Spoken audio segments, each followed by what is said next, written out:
The day after the new year, during a family gathering, my aunt sneered at me as I worked overtime reviewing a proposal. "Why are you pretending to be so busy? It's not like we don't know you only make $3,000 a month. Real money makers are people like my daughter, a designer so successful she doesn't even have time to come home." I ignored her, but she directed her spoiled son to delete all my files while I was in the bathroom. My hands trembled with rage. "This proposal is due in 10 minutes. If I don't submit it, everything is ruined." She scoffed dismissively. "He's just a kid. What could he possibly know? Besides, your job isn't even worth much. If you lose the files, you lose them. Worst case, you get fired." I chuckled coldly but said nothing. She had no idea it was the proposal her daughter had spent an entire month working on, and I was the client who held her daughter's fate in my hands. Chapter 1. The day after the new year, my family of 3 visited Grandma's house for a gathering. I had just settled into my seat when I received a text from my cousin, Leslie Bolton. "Allison, I just sent my proposal to your email. Please review it, I'm begging you. Whether I keep my job or not depends entirely on this." Leslie worked in a design agency. Her company was struggling financially and planned to lay off employees. The company used the collaboration with us to make the staff compete. Whoever's proposal was selected would stay. A day before New Year's Eve, her colleagues had already submitted their proposals, but Leslie hadn't finished hers.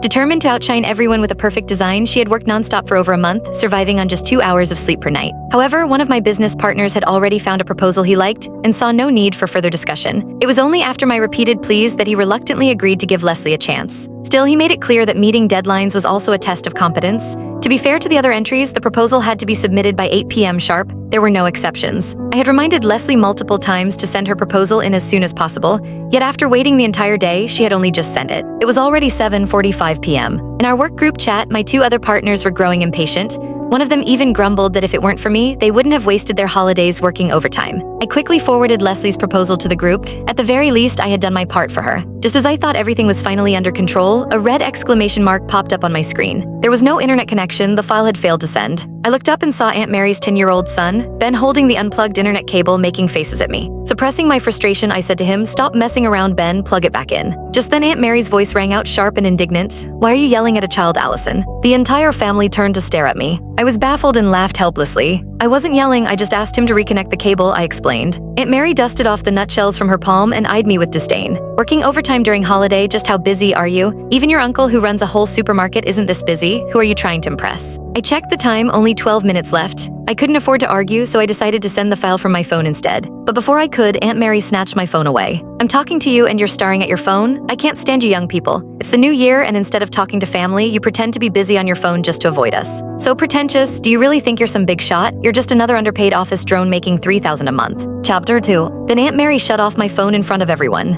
I let out a cold laugh. "This concerns Leslie's future, Aunt Mary." She burst into laughter. "Leslie is a top designer. What does her future have to do with a grunt worker like you?" Click the link on the homepage to watch the full follow-up for free.